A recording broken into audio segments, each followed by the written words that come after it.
નમસ્કાર વિદ્યાર્થી મિત્રો, સ્વાગત છે તમારું આપણી YouTube channel English by Chintan ત્રિવેદીમાં. સો ગાઈઝ, આપણે ઘણા સમયથી આપણો ગ્રામરનો જે સૌથી સરળ ટોપિક છે એ ભણી રહ્યા છીએ, જેનું નામ છે ફ્રેમ ધ ક્વેશ્ચન્સ, એટલે કે પ્રશ્નો બનાવો, અથવા તો આ પ્રશ્ન આપણને સિલેક્ટ ધ ક્વેશ્ચન્સ એવી રીતે પણ પૂછાય છે. તો મિત્રો, આ આપણે 3 માર્કમાં બોર્ડની એક્ઝામમાં આપણને પૂછાય છે, અને જેમાં મેં તમને અગાઉ પણ કીધું છે કે આપણે એક ઓપ્શન સિલેક્ટ કરવાનો હોય છે. જે અંડરલાઈન કરેલો પાર્ટ છે સેન્ટેન્સમાં, એ આપણો જવાબ તરીકે આવે એ રીતે આપણે યોગ્ય પ્રશ્ન બનાવવાનો હોય છે. તો આજના આપણે WH ક્વેશ્ચન જે છે એમાં આપણે અગાઉ જોયું હતું કે અગાઉ આપણે નિયમો જોયા, WH ક્વેશ્ચન ફ્રેમ કરવા માટેનું ફોર્મેશન એટલે કે વાક્ય રચના શું છે એ જોઈ, ક્યાં ક્યાં આપણે ચેન્જીસ કરવાના છે કાળ પ્રમાણે, વચન પ્રમાણે, અને બીજું એ કે આપણે ત્યારબાદ એક એક WH ક્વેશ્ચન છે એ ભણી રહ્યા છીએ. અને આજે આપણે ભણવાના છીએ whose એટલે કોનું, જેનું ગુજરાતી થાય છે કોનું. મિત્રો, મોટા ભાગે whose છે એ આપણને વાક્યમાં કર્મ જાણવા માટે અથવા તો ક્યારેક કરતા જાણવા માટે આપણને whose તરીકે, whose થી શરૂ થતા પ્રશ્નો છે એ પૂછાતા હોય છે. તો આપણે સૌથી પહેલા whose છે એની જે બેઝિક ઇન્ફોર્મેશન એટલે કે પાયાની જે બાબતો છે એ પાયાની બાબતો આપણે શીખી લઈએ. whose નો ઉપયોગ ક્યારે કરવાનો છે, શેના માટે કરવાનો છે, whose વડે કઈ કઈ રીતે, કેટલી રીતે પ્રશ્ન વાક્ય બની શકે છે, ત્યારબાદ એને એસર્ટિવ સેન્ટેન્સમાં ચેન્જ કરીએ ત્યારે શું શું ધ્યાનમાં રાખવાનું છે, અને ત્યારબાદ આપણે એની એક્સરસાઇઝ જોવાના છીએ. તો આપણે સૌથી પહેલા આજના વિડિયો લેક્ચરમાં સ્ટાર્ટ કરીએ whose એટલે કોનું. તો મિત્રો, whose છે એનો ઉપયોગ આપણે અગાઉ કોષ્ટકમાં લખેલું છે, પરંતુ ફરી વખત આપણે રિપીટ કરીએ છીએ કે સંબંધ અને માલિકીની બાબતો જાણવા માટે whose છે એનો ઉપયોગ થાય છે. સંબંધ અને માલિકી, કે કોઈ વસ્તુ છે એ આપણી પોતાની છે એવી માલિકીપણું દર્શાવવું છે, તો એ માલિકીપણું દર્શાવવા માટે આપણે whose નો ઉપયોગ કરીએ છીએ. અને સંબંધ દર્શાવવા માટે પણ આપણે whose નો ઉપયોગ કરીએ છીએ. ફોર એક્ઝામ્પલ, આપણને અહીંયા 3 પ્રશ્ન વાક્ય આપેલા છે, આપણે જોઈએ. whose brother helped you.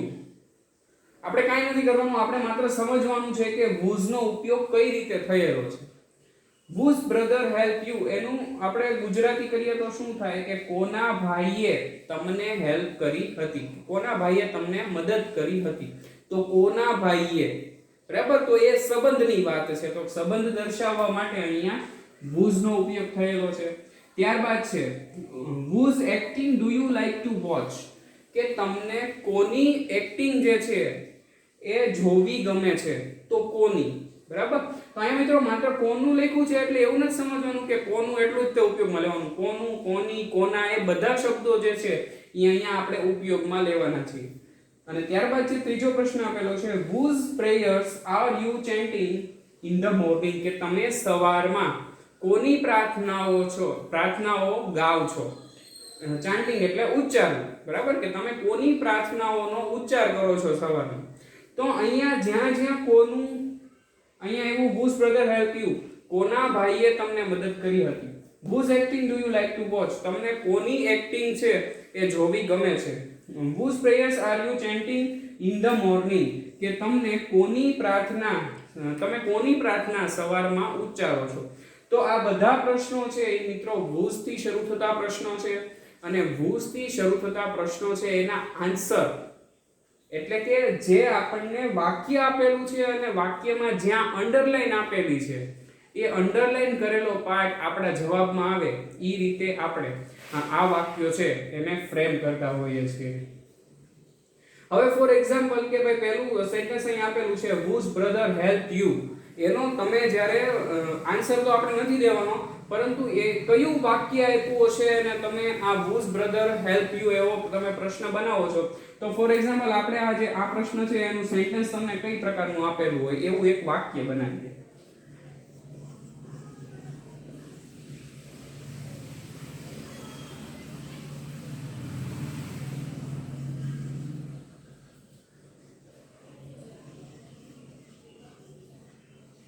રવિ's brother helped you, અને મિત્રો અહીંયા આપણને અંડરલાઈન આપેલી હોય છે.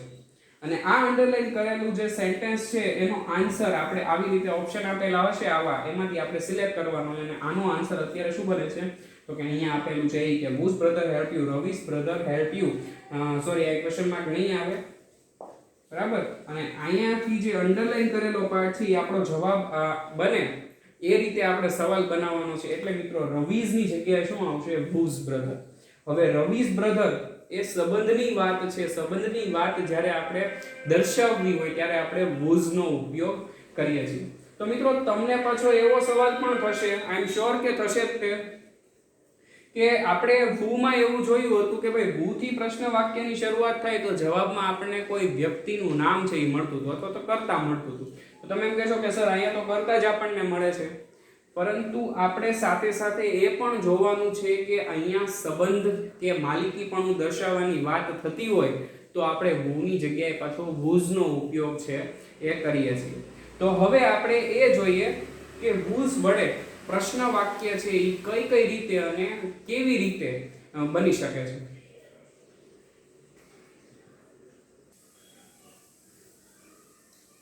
તો મિત્રો આપણે જોઈ શકીએ છીએ કે whose વડે બે રીતે પ્રશ્ન વાક્ય છે એ બનાવી શકાય છે. એક તો છે કર્તા તરીકે અને એક છે કર્મ તરીકે. એનો મતલબ શું છે મિત્રો કે જ્યારે આપણને અંડરલાઈન કરેલો પાર્ટ છે એ કર્તા તરીકે આપેલો છે અને એ આપણે આપણા જવાબમાં મેળવવાનો છે ત્યારે આપણે whose વડે પણ પ્રશ્ન વાક્ય બનાવી શકીએ છીએ. અને જો અંડરલાઈન કરેલો પાર્ટ છે એ કર્મ છે તો આપણે કર્મ તરીકે whose નો ઉપયોગ પ્રશ્ન વાક્ય બનાવવા માટે કરી શકીએ છીએ. મિત્રો આપણે અહીંયા એક એક્ઝામ્પલ જોઈએ. સૌથી પહેલા આપણે કર્તા તરીકે છે એની વાક્ય રચના સમજીએ કે વાક્ય રચના એની શું છે. તો કે સૌથી પહેલા whose નો ઉપયોગ થાય છે, ત્યારબાદ પ્લસ નાઉન એટલે કે કોઈ સંબંધિત નામનો ઉપયોગ થાય છે, પ્લસ વર્બ એટલે કે ક્રિયાપદનો ઉપયોગ થાય છે, ત્યારબાદ કર્મ પ્લસ પ્રશ્નાર્થ ચિહ્ન.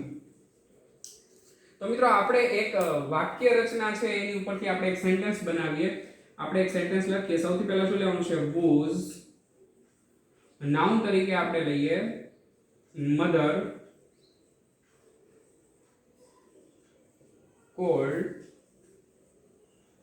you, કે કોના માતા તમને બોલાવી રહ્યા છે, બરાબર. તો whose mother called you. તો આ પ્રશ્ન વાક્ય જે આપણે બનાવ્યો, આ જે પ્રશ્ન વાક્ય આપણે સિલેક્ટ કરીશું તો એ કઈ રીતે સિલેક્ટ કરીશું? જ્યારે આપણને અંડરલાઈન કરેલો પાર્ટ છે એ કર્તા તરીકે એટલે કે વાક્યની શરૂઆતમાં આપેલો છે. ફોર એક્ઝામ્પલ માની લ્યો કે આપણને સેન્ટેન્સ આવું આપેલું હતું કે કાર્તિક્સ મધર called you, અને અહીંયા આપણને આપેલું છે કાર્તિક્સ મધર, બરાબર. તો આ આપણને જે અંડરલાઈન કરેલો પાર્ટ છે એ આપણે આપણા પ્રશ્નના જવાબમાં મેળવીએ છીએ ત્યારે આપણે એનું પ્રશ્ન વાક્ય શું બનાવીએ છીએ? whose mother called you. અને મેં તમને એમ કીધું કે બે રીતે પ્રશ્ન બનાવી શકે. એનો મતલબ શું છે કે અહીંયા વાક્યની શરૂઆતમાં એટલે કે કર્તાની જગ્યાએ આપણને અંડરલાઈન આપેલી છે તો એક અંડરલાઈન કરેલો પાર્ટનો પ્રશ્ન આપણે whose વડે બનાવી શકીએ છીએ કારણ કે whose વડે આપણે કર્તા પણ મેળવી શકીએ છીએ. ત્યાર પછીનું છે બીજું વાક્ય કર્મ તરીકે જોઈએ whose નો ઉપયોગ. તો સૌથી પહેલા whose plus noun whose plus noun plus auxiliary verb plus subject plus verb plus question mark. તો સૌથી પહેલા આપણે whose નો ઉપયોગ કરીએ છીએ, ત્યારબાદ આપણે સંબંધિત નામનો ઉપયોગ કરીએ છીએ, ઓક્ઝિલરી વર્બ એટલે કે સહાયકારક જે ક્રિયા વિશેષણ છે, સહાયકારક ક્રિયાપદ છે એનો ઉપયોગ કરીએ છીએ, ત્યારબાદ સબ્જેક્ટ એટલે કે કર્તાનો ઉપયોગ કરીએ છીએ, ત્યારબાદ વર્બ એટલે કે આપણા મુખ્ય ક્રિયાપદનો ઉપયોગ કરીએ છીએ અને ત્યારબાદ પ્રશ્ન ચિહ્નનો ઉપયોગ કરીએ છીએ. તો આપણે આની પણ એક વાક્ય રચના ઉપરથી એક્ઝામ્પલ જોઈએ કે આપણે સૌથી પહેલા લઈએ whose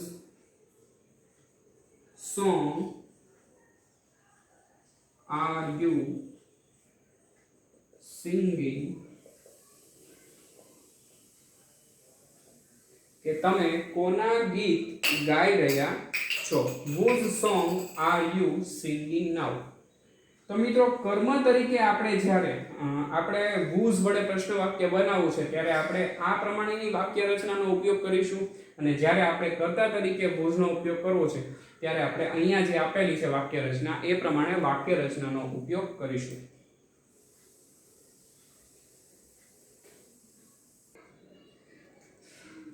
તો મિત્રો અહીંયા આપેલી એક જે નોંધ છે એ આપણે ખાસ યાદ રાખીએ છીએ જ્યારે આપણે એસર્ટિવ સેન્ટેન્સ એટલે કે વિધાન વાક્ય જે છે આપેલું વાક્ય જે છે એને આપણે પ્રશ્ન વાક્યમાં ફેરવીએ છીએ એટલે કે whose વડે જ્યારે પ્રશ્ન વાક્યમાં આપણે તેને રૂપાંતર કરીએ છીએ ત્યારે સંબંધક વિભક્તિ તરીકે આપેલું જે હોય છે my, mine, our, ours, your, yours, he, his, her, hers, their, theirs તેમજ એપોસ્ટ્રોફી એસ ધરાવતા જે તે બાબતના સંબંધક શબ્દો છે એ દૂર થાય છે.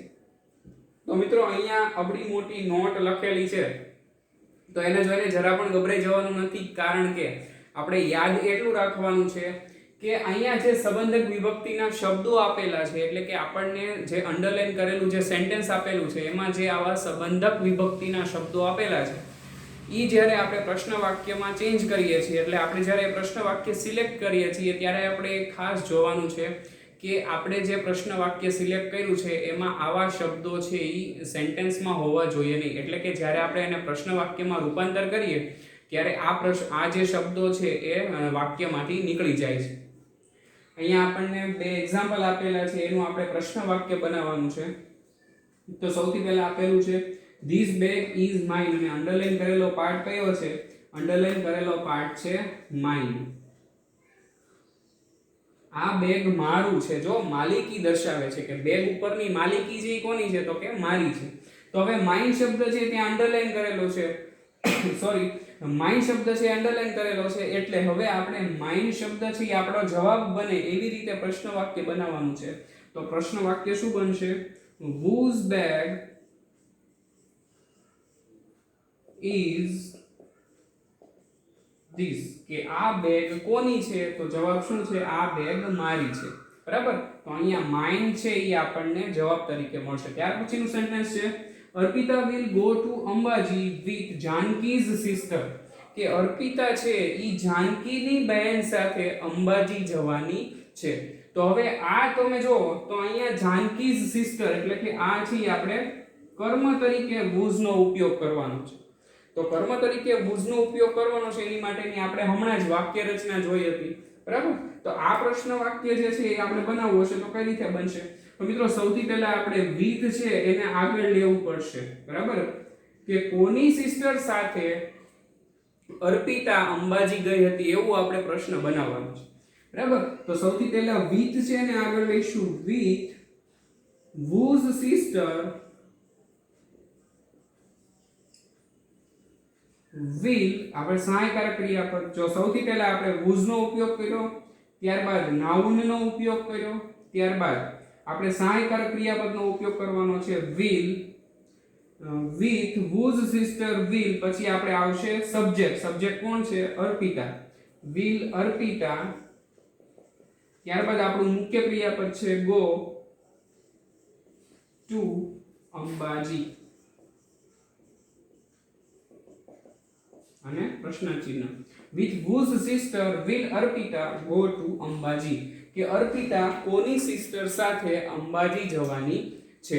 બરાબર. તો આ રીતે આપણે કર્તા તરીકે અને કર્મ તરીકે જ્યારે whose વડે પ્રશ્ન વાક્ય બનાવવાના છે ત્યારે આપણે એની જે વાક્ય રચના છે એ ખાસ યાદ રાખીએ છીએ અને અંડરલાઈન કરેલો પાર્ટ છે એ આપણા જવાબમાં આવે એ રીતે આપણે પ્રશ્ન વાક્ય છે એને સિલેક્ટ કરીએ છીએ.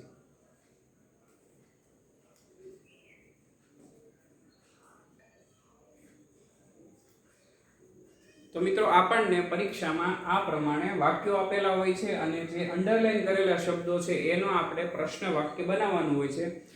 જે પ્રોપર જવાબ અંડરલાઈન કરેલો પાર્ટ છે એ બને એવી રીતે આપણે પ્રશ્ન વાક્ય બનાવતા હોય છે. તો પહેલો સવાલ છે દ્રષ્ટિ ઇઝ માયા's cousin. પછી બીજો પ્રશ્ન છે આરાધના calls my sister daily. Mrs. White kept Mr. White's hand in her hand. The thieves hide in the minister's bungalow. તો મિત્રો આપણે જોઈ શકીએ છીએ કે અહીંયા ત્રણ વાક્યો જે છે 1, 3 અને 4 આ જે ત્રણ વાક્યો છે એમાં આપણે એપોસ્ટ્રોફી s નો ઉપયોગ થયેલો જોઈ શકીએ છીએ અને માત્ર બીજું વાક્ય છે ત્યાં સંબંધક વિભક્તિનો ઉપયોગ કરેલો છે, એટલે કે અહીંયા માયમાં. તો મિત્રો આપણે જ્યારે પ્રશ્નો બનાવીએ છીએ એટલે કે WH ક્વેશ્ચન આપણે જ્યારે આપેલા શબ્દનો બનાવીએ છીએ ત્યારે આપણે એનો કાળ ધ્યાનમાં રાખવો જરૂરી છે. બરાબર. તો સૌથી પહેલું જે WH ક્વેશ્ચન બનાવવાનું છે એ કઈ રીતે બનશે? દ્રષ્ટિ ઇઝ માયાસ કઝિન, કે દ્રષ્ટિ કોની કઝિન છે? તો કે દ્રષ્ટિ માયાની કઝિન છે. તો સૌથી પહેલા આપણે લખીશું whose cousin is દ્રષ્ટિ, અને ક્વેશ્ચન માર્ક કે દ્રષ્ટિ કોની કઝિન છે? તો આપણને જવાબ શું મળશે? દ્રષ્ટિ માયાની કઝિન છે. એટલે આ જે અંડરલાઈન કરેલો પાર્ટ છે એ આપણો જવાબ બની જશે. ત્યાર પછીનો બીજો પ્રશ્ન છે, આરાધના કોલ્સ માય સિસ્ટર ડેલી, કે આરાધના દરરોજ મારી સિસ્ટરને કોલ કરે છે, એટલે કે ફોન કરે છે. બરાબર. તો હવે આ વાક્ય છે એનું આપણે જ્યારે પ્રશ્ન વાક્ય બનાવીશું ત્યારે આપણે કાળ છે એને ધ્યાનમાં રાખવો પડશે. અહીંયા કોલ જે ક્રિયાપદ છે એને એસ લાગેલો છે એટલે મિત્રો એ સાદા વર્તમાન કાળનું વાક્ય બને છે, અને પ્લસ અહીંયા જે ડેઈલી શબ્દ છે એ પણ ઇન્ડિકેટ કરે છે કે સાદો વર્તમાન કાળ એટલે દરરોજ એક ક્રિયા થાય છે. બરાબર. તો સાદા વર્તમાન કાળનું આપણે પ્રશ્ન વાક્ય બનાવવાનું છે જે whose થી શરૂ થતું હોય. તો આપણે સૌથી પહેલા whose લખીશું, whose sister. હવે આપણે does લખીશું, does, કારણ કે અહીંયા એકવચન છે, ત્રીજો પુરુષ એકવચન. whose sister does આરાધના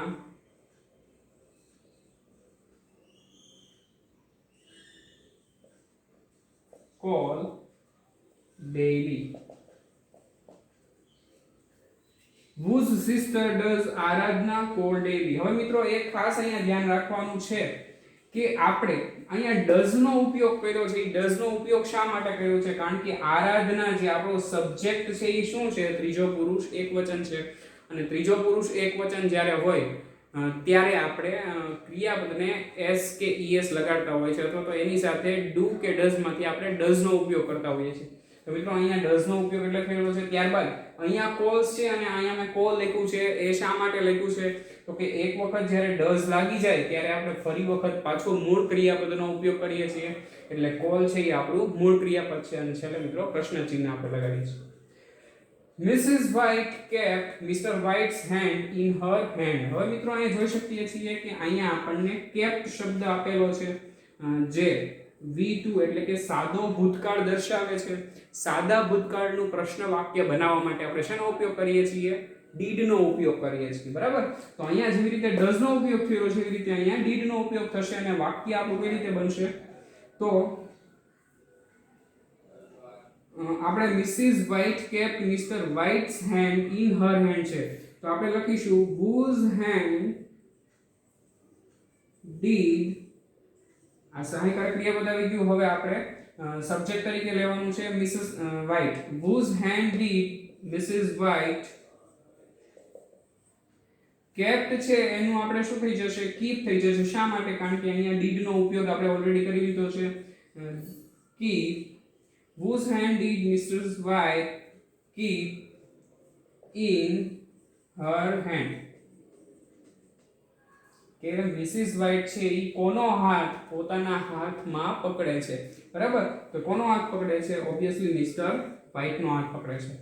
તો હવે અહીંયા કેપ્ટ હતું એટલે મને ખબર પડી કે સાદા ભૂતકાળનું વાક્ય છે. જેવી રીતે મને ખબર પડી એવી રીતે તમને પણ ખબર પડવી જોઈએ કે કેપ્ટ શબ્દ છે એ સાદા ભૂતકાળનો છે. સાદા ભૂતકાળનું જ્યારે આપણે પ્રશ્ન વાક્ય બનાવીએ છીએ ત્યારે પ્રશ્ન વાક્ય બનાવતા સમયે આપણે did નો ઉપયોગ કરીએ છીએ, જે આપણે ભૂલતા નથી. અને did નો ઉપયોગ કર્યા બાદ આપણે ક્રિયાપદના મૂળ રૂપનો ઉપયોગ કરીએ છીએ. એવી જ રીતે જ્યારે આપણે do અને does નો ઉપયોગ કરીએ છીએ ત્યાર પછી પણ આપણે V1 નો જ ઉપયોગ કરીએ છીએ, જે આપણે ક્યારેય ભૂલવાનું નથી કોઈ પણ WH ક્વેશ્ચન હોય. બરાબર. અને ત્યાર પછીનું છેલ્લું વાક્ય છે the thighs hide in the minister's bungalow. બરાબર. તો આ વાક્ય છે એમાં પણ હાઇડ શબ્દ છે એ V2 નો આપેલો છે, એટલે આપણે બનાવીશું in whose bungalow did the thighs height. કે ચોર છે એ કોના બંગલોમાં સંતાણા હતા. બરાબર. હવે મિત્રો તમને એમ થશે કે આ હાઈટ શબ્દ છે એ V2 નો છે, તો V1 નો શબ્દ કયો છે? તો કે V1 નો શબ્દ છે આ જે HIDE જે લાગે છે એ કયો છે? એ V1 છે. અને જ્યારે E નીકળી જાય છે અને આ હાઈડ થઈ જાય છે તો હાઈડ શબ્દ છે એ શેનો છે? V2 નો છે, એટલે કે સાદા ભૂતકાળનો છે. અગેન સાદો ભૂતકાળ હોય તો આપણે વાક્યમાં did નો ઉપયોગ કરીએ છીએ. In whose bungalows did the thieves hide? અને મિત્રો બીજું એ આપણે યાદ રાખવાનું છે કે આપેલા વાક્યમાં આપણને જે પ્રિપોઝિશન આપેલો છે, જે અંડરલાઈન કરેલા પાર્ટની સાથે, તો આપણે અંડરલાઈન કરેલા પાર્ટની સાથે આપેલ પ્રિપોઝિશન છે એને દૂર કરવાનું નથી, પરંતુ એને આપણે શરૂઆતમાં whose ની આગળ છે એ મૂકવાનું છે. જેવી રીતે અહીંયા મૂકેલું છે કે in the minister's bungalow, તો અહીંયા in શબ્દ છે એ પ્રિપોઝિશન છે, તો પ્રિપોઝિશન છે એને પણ આપણે આગળ લઈ જઈએ છીએ, પ્રિપોઝિશનને દૂર કરવાનું નથી. In whose bungalows did the thieves hide? કે કોના બંગલોમાં thieves એટલે કે ચોરો સંતાણા હતા. બરાબર. તો આ રીતે whose છે એની વડે આપણે પ્રશ્ન વાક્ય બનાવી શકીએ છીએ. પરંતુ મિત્રો ખાસ જે યાદ રાખવાની વસ્તુ છે એ કઈ છે? પ્રશ્ન વાક્ય તો તમે હવે આઈ એમ શ્યોર કે તમે કોઈ પણ પ્રશ્ન વાક્ય છે એ બહુ સહેલાઈથી બનાવી શકો છો, પરંતુ એમાં મિસ્ટેક થવાની એક સંભાવના છે. એ સંભાવના કઈ છે? તો કે એ સંભાવના છે કાળ. કે કાળ ઓળખવામાં જો આપણે ભૂલ કરી બેસીએ તો એ કાળ ઓળખતી વખતે જો આપણે થોડોક મિસ્ટેક થઈ જાય તો આપણું આખું વાક્ય જે છે એ કેવું પડે છે? ખોટું પડે છે. તો અગેન હું તમને એમ કહું છું કે ફરી એક વખત ટેન્સનું રિવિઝન કરી જવું. જો આપણને ટેન્સના લીધે આગળના ગ્રામરના ટોપિકમાં જો તકલીફ પડતી હોય તો ટેન્સનું રિવિઝન કરી લેવું જોઈએ. અને આપણો સવાલ જે છે એ ખોટો ન પડે એટલી આપણે તકેદારી રાખીશું. અને આઈ એમ શ્યોર કે તમને whose જે પ્રશ્ન વાક્ય છે એ સમજાઈ ગયું હશે. અને મિત્રો તમને જો આમાં કોઈ પણ પ્રશ્ન કે ડાઉટ હોય તો તમે મને મેસેજ કરી શકો છો અથવા તો તમે કોમેન્ટ બોક્સમાં લખી શકો છો. Okay guys, thank you for watching this video.